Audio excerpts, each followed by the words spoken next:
तुकाराम महाराजांना मानलं नाही त्यांच्या त्या ज्या भक्तीला आणि त्यांच्या गाथा पाण्यात बुडून टाकून दिल्या, परंतु ते तुकाराम महाराज विठ्ठलाचे भक्त, देव स्वतः त्यांचा पाठीराखा, गाथा तशाला तशा वर आल्या. सांगतो असा आहे की कानडा राजा पंढरीचा म्हणजे हा जो राजा आहे, जो देव आहे, हा तुमच्या आमच्या शेतकऱ्याचा वारकऱ्याचा देव आहे. आणि सगळ्यात मोठी गोष्ट काय, हा नाम्याची खीर चाखतो, चोखोबांची गुरे दाखवतो. म्हणजे देव काय फक्त बसत नाही, तो तुमच्या आमच्या मध्ये येऊन सगळ्या गोष्टी करतो.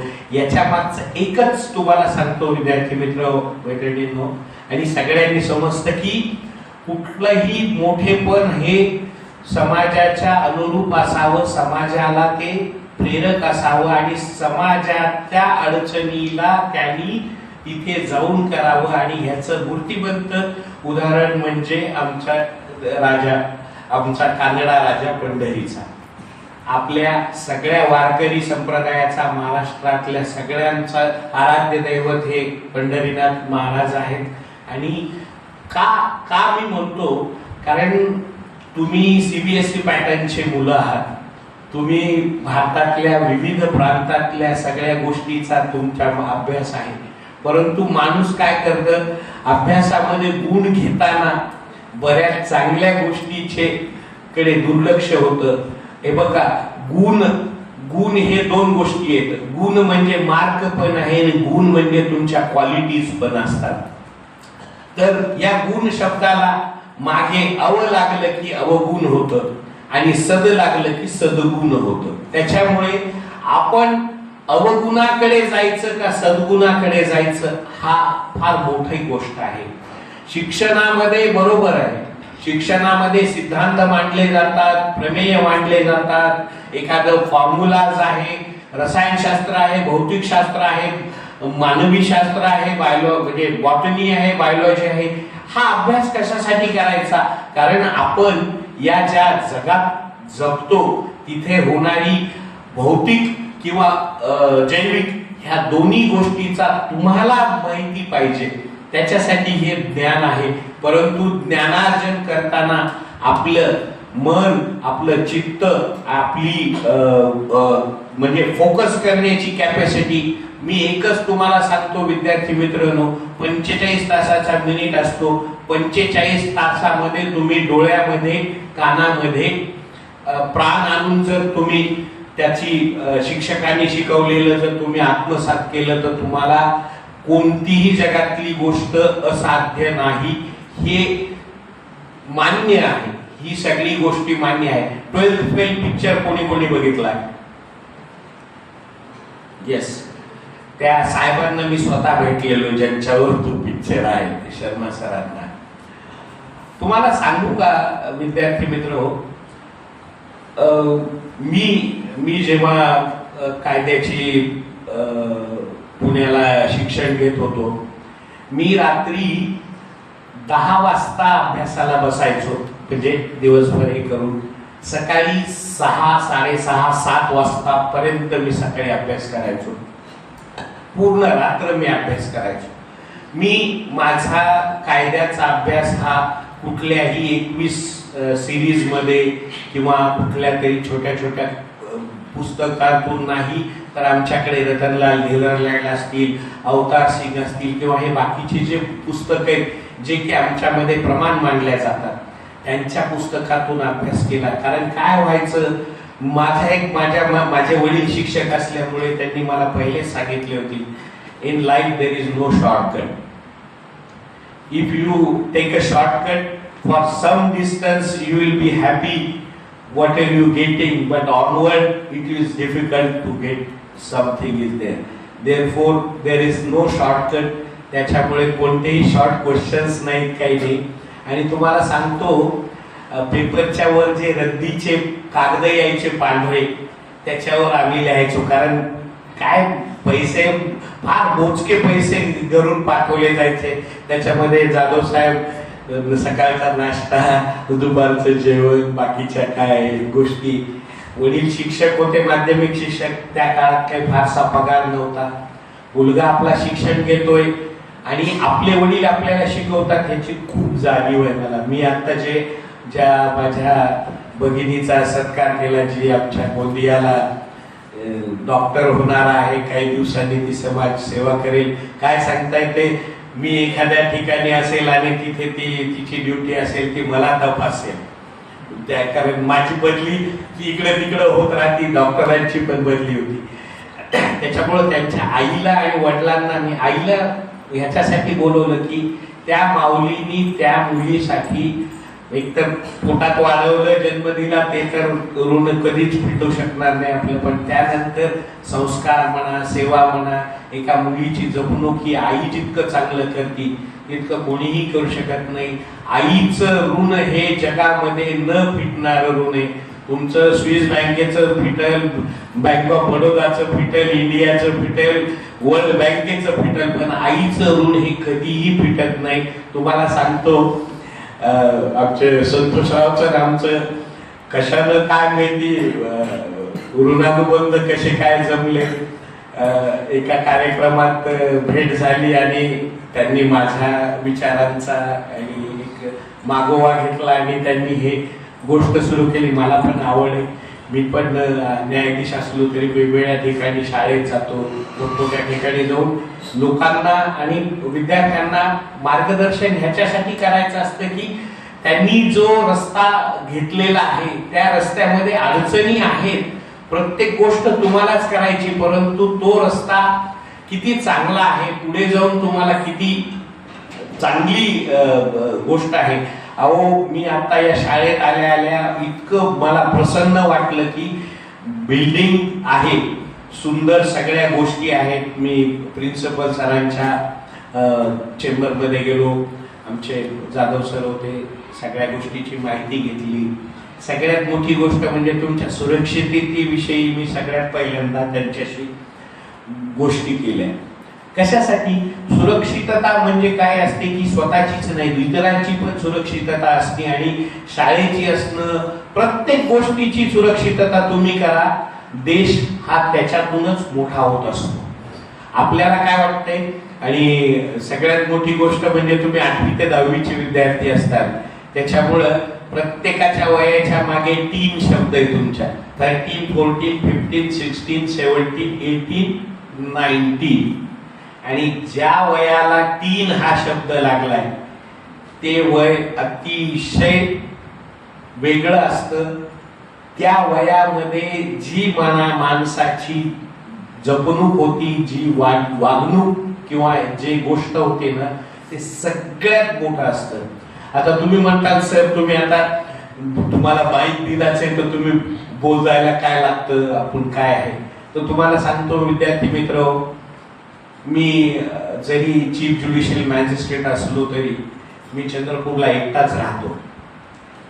मी सकाळी उठल्यावर माझे सगळे झाल्यानंतर, व्यायाम वगैरे केल्यानंतर पहिलं काम माझ्या हातात झाडू घेणं असतं. माझ्या 5 खोल्या मी झाडून काढतो.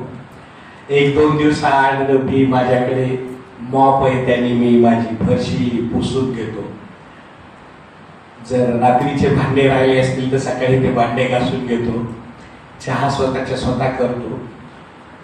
मी स्वयंपाक माझ्याच हाताने स्वयंपाक करतो.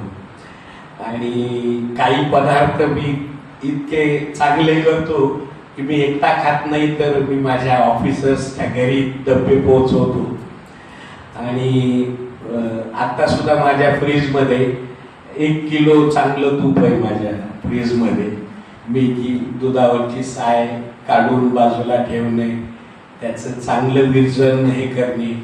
विरजन फ्रीजमध्ये ठेवणं, बाहेर ठेवण्याचा जो काही कालावधी आहे, असं म्हणतात की दूध हे 2 तासापेक्षा जास्त बाहेर नसून आजच्या काळामध्ये, तर कारण त्याच्यात बॅक्टेरियाचं प्रमाण जास्त होतं म्हणे. आता तो ह्याचा भाग आहे. आता आमच्या जुन्या काळात माधवरावला माहिती, आमच्या आजी मडक्यामध्ये दूध तापवलेलं असायचं आणि ते इतकं सुंदर दूध लागायचं. नुसतं दूध पिलं तरी साखर नाही, गोड नाही, काही नाही. आम्ही ती चांगली क्वालिटी दूध पिलेलं आहे. परंतु कुठे ना कुठेतरी आता ही तुम्ही म्हणता साहेब हे काय कुठून आलं, तर मी 11वी 12वी डेली सायन्स घेतलं होतं. म्हणजे माझ्या शिक्षणाचा उपयोग मला किती आज किती छान आहे की बाबा तूप कसं कळवायचंय, श्रीखंड कसं करायचंय, बासुंदी कशी करायची.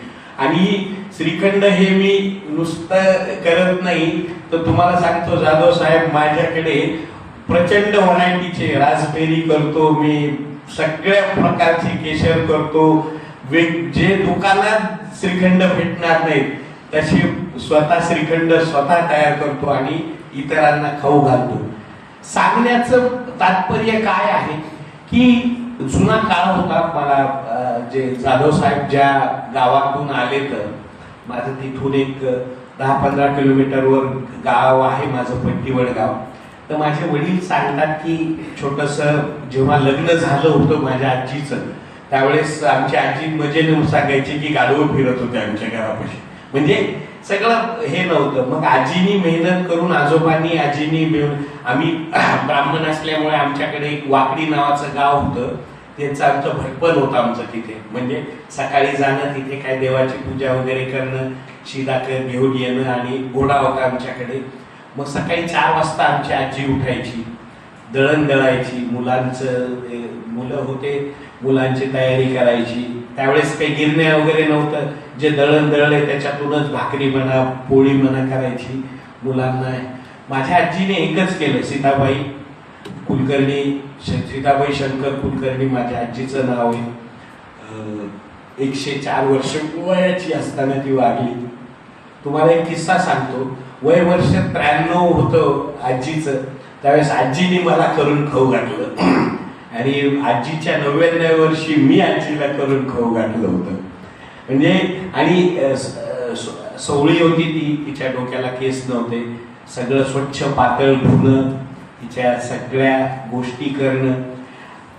सांगायचं तात्पर्य म्हणजे काय आहे की तुमच्यामध्ये जी क्षमता आहे, तुमच्यामध्ये जी क्वालिटी आहे, तुमच्यामध्ये जे समजण्याचं आणि करण्याचं जे कधी वेळ प्रसंगी आपण धाडस पण म्हणू त्याला, ते तुम्ही घरामध्येच घरातल्या ह्याच्यामध्येच तयार करा तुम्ही. आज तुम्हाला सांगतो मला निवडणं येतं, टिपणं येतं, पाखडणं येतं, मला सुपारी सगळं करणं येतं. मी गव्हातलं मातेर सुद्धा काढतो आजपासून. मी माझ्या घरामध्ये एक सुद्धा तांदूळाचा दाना वाया जाऊ देत नाही. का माझ्याकडे पैशाला काय एवढा मला मोठा पगार मिळतो, 6 डिजिटच्या वरचा पगार मिळतो. माझ्याकडे बेल वाजवली तर 4 शिपाई येत, 4-5 कॉन्स्टेबल आहेत. मी चंद्रपुरातल्या कुठल्याही हॉटेलमधलं कोणतंही जेवण मागून जेवू शकतो, परंतु मी कुठलीही गोष्ट करू शकत नाही. कारण मी माझ्या 20 ते 25 वर्ष मागे मी म्हणजे मागे याच्यासाठी बघतो की माझं जे पूर्वीचं आयुष्य होतं ते जरी सुख सुविधेला कमी होतं, परंतु तो इतकं चांगलं आणि तितकं आनंददायी होतं की तिथे काही चिंता नव्हती मला. म्हणून मी कधीही 1990 मध्ये किंवा 88 मध्ये जगतो आजही. म्हणजे टाइम मशीन जर मला मिळाली तर मी जो माझा शाळा कॉलेज मधला काळ होता त्या काळात जाईल मी. कारण त्या काळामध्ये मी जी माझी बौद्धिक वाढ म्हणा किंवा माझी वैचारिक वाढ म्हणा किंवा सांस्कृतिक वाढ म्हणा किंवा ही सगळी वाढ मी त्या काळामध्ये केलेली आहे. आणि तुम्हाला सांगतो आमच्या जाधव गुरुजींना माहिती, अंजन सर असतील किंवा पौळ सर असतील सोमेश्वरचे किंवा जुनी शिक्षक मंडळ असतील, पम पाटील काका असतील किंवा ही जुनी जी काही चिमणी गुरुजी असतील, ते सुद्धा मला तेवढेच शिक्षक प्रिय होते जितके आमचे तांदळे सर असतील किंवा गायमा सर असतील, दीक्षित असतील. संतोषला माहिती, संतोषचे शिक्षक असतील, आमचे भातलवंडे गुरुजी असतील, संधीकर असतील किंवा हे. माझं असं म्हणणं होतं की शिक्षक हा असा समाजातला माणूस आहे की त्याच्याकडे एक मातीचा गोळा असतो आणि त्यांनी तो घडवायचा असतो. शिक्षकाची जबाबदारी ही फक्त त्या बुक मधून मी तर तुम्हाला सांगतो, मला एक पुढच्या वेळेस एक मराठीचा मला तुमचं टेक्स्ट द्या किंवा हिंदीची कविता द्या किंवा एखादा द्या, आणि त्या सरांनी शिकवलेली ती कविता आणि प्रशांत कुलकर्णींनी शिकवलेली कविता तुम्ही कंपॅरिझन नका करू, परंतु प्रत्येक गोष्टीमध्ये माणसानी आपलं कर्तृत्व म्हणजे काय जे सत्व असतं ते टाकलं ना की त्याच्यामध्ये एवढा बदल होतो ना. तुम्ही आजपासून ठरवा. मी म्हणत नाही let the face is not important, the ideas and the thoughts are important. आता माझं अण्णाभाऊ साठे असतील किंवा सुभाषचंद्र बोस असतील किंवा टिळक असतील, लाल बहादूर शास्त्री असतील किंवा आमचे महात्मा गांधी असतील, ही लोक नो वेर आम्ही तर बघितली नाही किंवा आमच्या